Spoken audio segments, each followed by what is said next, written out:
श्री स्वामी समर्थ. जय जय स्वामी समर्थ. नमस्कार, मी मोनिका महाराष्ट्रीयन वारसा या यूट्यूब चॅनलमध्ये आपल्या सर्वांचं अगदी मनपूर्वक स्वागत करते. नवरात्र उत्सव सुरू होत आहे. नवरात्री उत्सवमध्ये आपल्याला आई भगवतीची, आपल्या कुलस्वामिनीची उच्च कोटीची सेवा म्हणजेच दुर्गा सप्तशतीचे पाठ करायचे आहेत. नवरात्रीत मी आपल्या सर्वांना विनंती करेल की आपल्या सर्वांनी दुर्गा सप्तशतीचे पाठ अवश्य करावेत.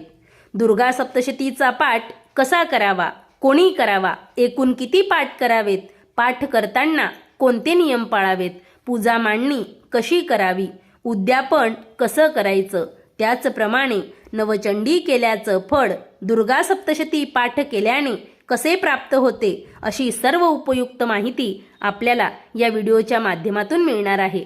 त्यामुळे व्हिडिओ शेवटपर्यंत नक्की पहा. आपल्या या व्यतिरिक्त काही शंका असतील तर नक्कीच कमेंट बॉक्समध्ये तुम्ही विचारू शकता आणि आपल्या कुलदेवतेचं नाव सुद्धा कमेंट बॉक्समध्ये लिहायला विसरू नका. दुर्गा सप्तशतीचे पाठ नवरात्रीत का वाचावेत, तर नवरात्रीमध्ये देवी तत्व जागृत झालेले असते. आपल्या जीवनात आपल्या कुलदेवतेचं स्थान हे सर्वात श्रेष्ठ आहे, सर्वात जास्त महत्त्वाचे आहे. नोकरीच्या समस्या, विवाह संबंधी समस्या, कुटुंबातील वाद, संतती समस्या, आर्थिक समस्या असतील, याचा संबंध थेट कुलदेवतेशी येतो. बऱ्याचदा आपल्याकडून कुलदेवतेची सेवा होत नाही, म्हणूनच मग अशा समस्यांमधून आपल्याला मार्ग काढणं अवघड होतं.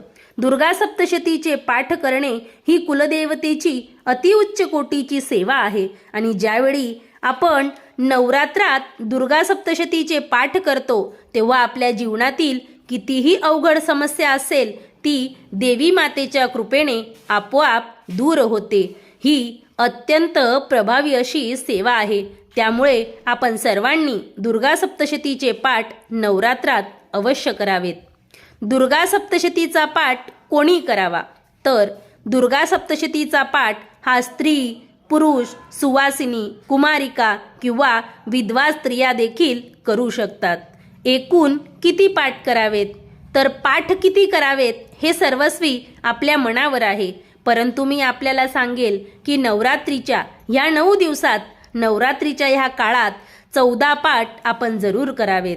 आपल्याला जर शक्य झालं तर आपण 1, 9, 7, 14, 28, 56 किंवा 112 सप्तशतीचे पाठ करू शकतात. ज्यांना अगदीच अडचण असेल त्यांनी निदान 1 पाठ सप्तशतीचा अवश्य करावा. 14 पाठ यासाठी की 14 पाठ केल्याने आपल्याला नवचंडी केल्याचं फळ मिळतं. नवचंडी केल्याने आपल्या घरात जे वास्तुदोष असतात, जे ग्रहदोष असतात, त्यांचं निवारण होतं. त्यामुळे मी आपल्याला सांगते की नवरात्रीमध्ये 14 पाठ करण्याचा प्रयत्न अवश्य करावा. नवरात्रीत 9 दिवसात 14 पाठ कशा पद्धतीने करायचे किंवा कसे करायचे, आता हा आपल्या सर्वांचा ऐच्छिक विषय आहे.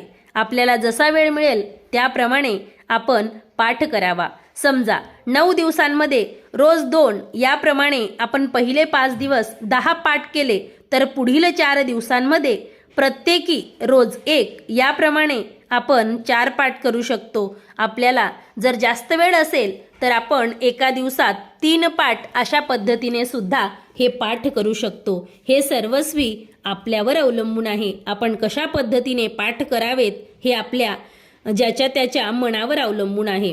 तर तुम्ही त्या पद्धतीने, जर तुम्हाला सुरुवातीच्या काळात जास्त पाठ वाचन होत नसेल तर सुरुवातीच्या 2-3 दिवसात तुम्ही पहिल्या दिवशी 1 पाठ करा, दुसऱ्या दिवशी 2 पाठ करा, तिसऱ्या दिवशी सुद्धा 2 पाठ करा. अशा पद्धतीने क्रमाने तुम्ही या 9 दिवसांमध्ये पाठ संपूर्ण करायचे आहेत आणि संपूर्ण 14 पाठ पूर्ण करून शेवटच्या दिवशी उद्यापन करायचं आहे. महिलांच्या बाबतीत पाठ सुरू असताना आपल्याला जर काही अडचण आली, मासिक धर्म आला, तर आपण वाचन थांबवायचं आहे आणि नंतर पुढील दिवशी वाचनाला सुरुवात करायची आहे. गोमूत्राचा घरात जास्तीत जास्त वापर करायचा. कुठलीही भीती किंवा शंका मनामध्ये ठेवायची नाही. नवरात्रीच्या 9 दिवसांचा काळ हा वर्षातून एकदाच येतो. देवी मातेची सेवा करण्याची ही आपल्यासाठी सुवर्ण संधी असते आणि म्हणूनच दुर्गा सप्तशतीचे पाठ आपण जितके जास्त होतील तितके अवश्य करावेत. आपल्याला वाचायला अडचण येत असेल तर आपण यूट्यूबवर लावून द्यायचं आणि त्यासोबत पोथी आपण मात्र स्वतः वाचायची आहे. दुर्गा सप्तशतीचा एक पाठ म्हणजे नेमकं किती वाचन करावं? तर दुर्गा सप्तशती ग्रंथामध्ये एकूण 13 अध्याय आहेत. नुसते 1 ते 13 अध्याय वाचायचे असं नाही, तर दुर्गा सप्तशतीचा एक पाठ म्हणजे देवी कवचापासून आपल्याला सुरुवात करायची आहे. प्रथम देवी कवच वाचायचं, नंतर अर्गला स्तोत्र, त्यानंतर किलकम स्तोत्र, रात्री सुक्तम, त्यानंतर 1 ते 13 अध्याय वाचायचे आहेत. त्यानंतर नवार्णव मंत्र म्हणजेच ओम ऐं ह्रीं क्लीं चामुंडाय विच्चे या मंत्राचा 108 वेळा जप करायचा आहे. त्यानंतर तंत्रोक्त देवी सुक्त, प्राधानिक रहस्य, वैकृतिक रहस्य, मूर्ती रहस्य आणि शेवटी दिव्यापराध क्षमापण स्तोत्र आपल्याला वाचायचं आहे. दुर्गा सप्तशतीची आपल्याकडे जी पोथी आहे, आता माझ्याकडे दिंडोरी प्रणीत स्वामी समर्थ महाराजांच्या दरबारातील पोथी आहे. आपल्याकडे जी पोथी असेल त्यात सुद्धा क्रमाने ही सर्व स्तोत्र आहेत. देवी कवचापासून दिव्यपराध क्षमापण स्तोत्रापर्यंत संपूर्ण 1 ते 13 अध्याय धरून आपण संपूर्ण वाचन करायचं आहे. आणि असं संपूर्ण वाचन झालं म्हणजे आपला एक पाठ झाला. असे आपल्याला 14 पाठ करायचे आहेत. 14 करा किंवा यथाशक्ती आपण करा. आता दुर्गा सप्तशतीचा पाठ करताना कोणते महत्त्वाचे नियम आपण पाळावेत? तर दुर्गा सप्तशतीचं वाचन सुरू असताना आपण मनात संकल्प करूनच वाचन सुरू करा. म्हणजे आपण किती पाठ करणार आहोत हा संकल्प करायचा आहे. आपल्याला जर संख्या निश्चित माहिती नसेल तर आपण यथाशक्ती असं म्हणून संकल्प करायचा आहे. यथाशक्ती पठन करणार आहोत असा संकल्प करून देवीसमोर बसूनच दुर्गा सप्तशतीचा पाठ करायचा आहे. ग्रंथासाठी आसन घ्यायचं आहे. एका पाटावर घ्या, चौरंगावर घ्या, तुम्ही ग्रंथ ठेवायचा आहे आणि आपल्या स्वतःसाठी सुद्धा आसन घ्यायचं आहे. दुर्गा सप्तशतीचं पठन सुरू असताना सुचिरभूत राहायचं, स्वच्छता पाळायची, घरात शांतता ठेवायची, नवीन कपडे घाला किंवा मग स्वच्छ कपडे घालावेत. काळ्या रंगाचे कपडे मात्र घालू नये. महिलांनी सौभाग्य अलंकारयुक्त पूजेला बसावे, म्हणजेच कपाळाला कुंकू लावावे, हातात बांगड्या घालाव्यात. एक पाठ करताना शक्यतो एका बैठकीमध्ये करण्याचा प्रयत्न करावा. आपण रोज एक पाठ करणार असाल तर एक पाठ करण्यासाठी आपल्याला साधारणपणे 1.5 ते पावणे 2 तास लागतात.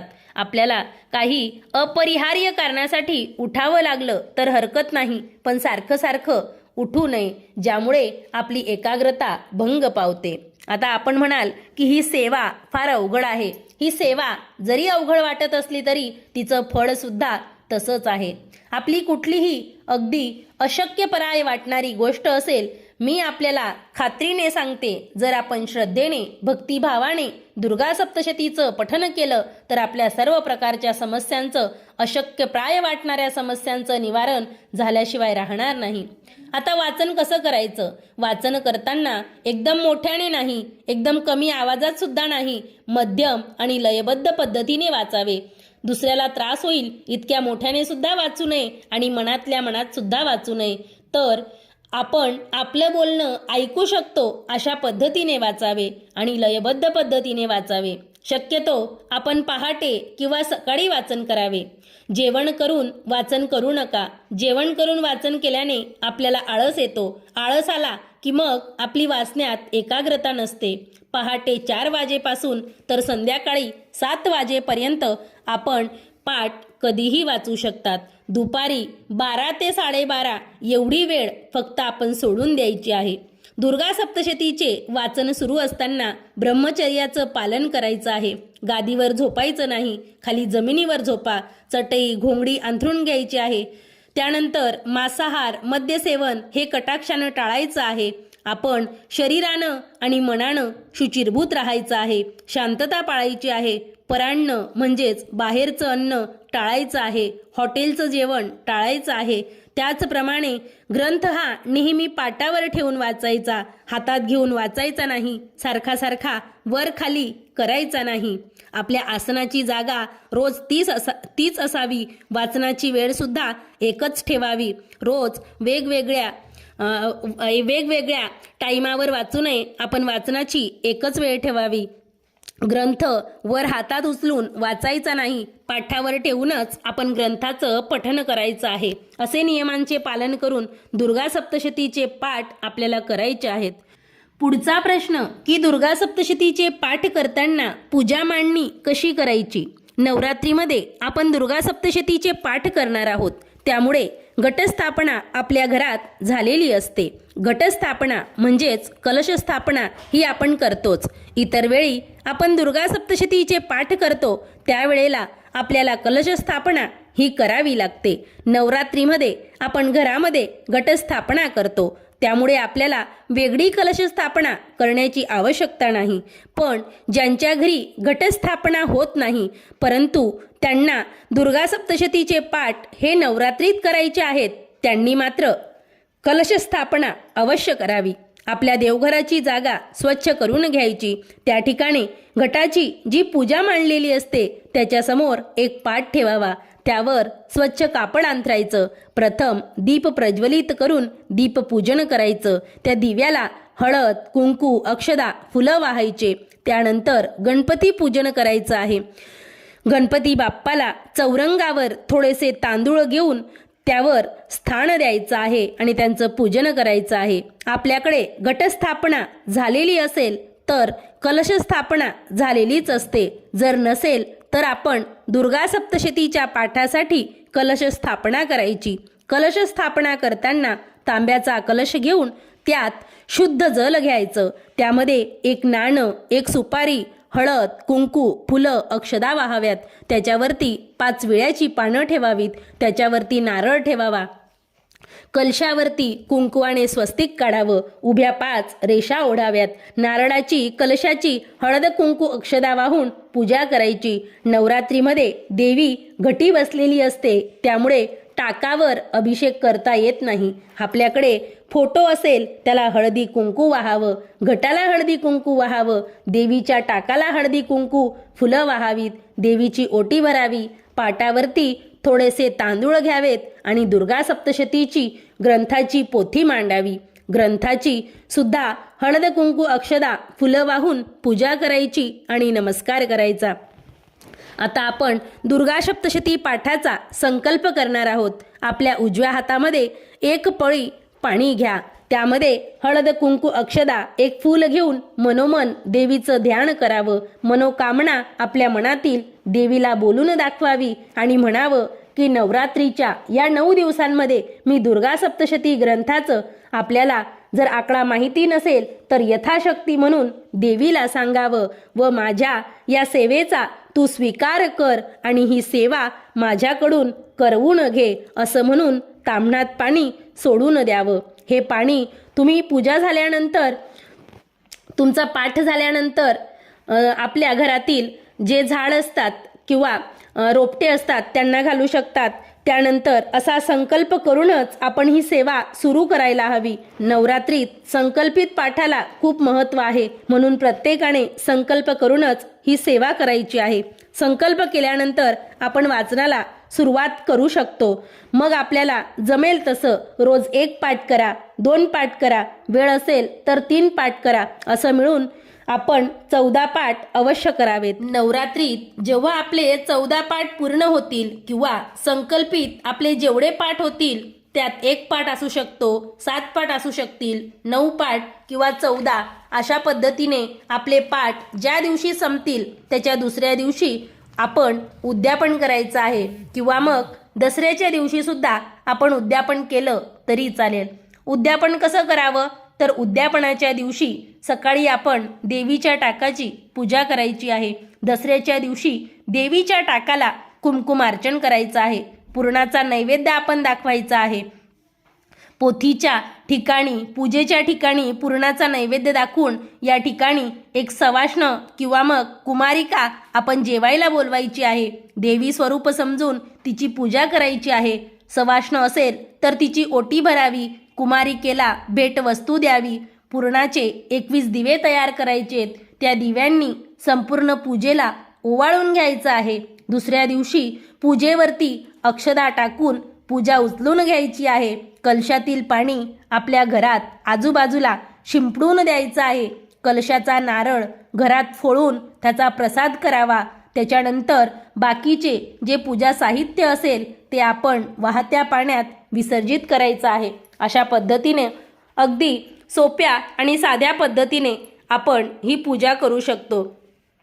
आणि माझी परत एकदा सर्वांना विनंती आहे की आपण ह्या नवरात्रात आपल्या कुलदेवतेची ही सेवा अवश्य करावी.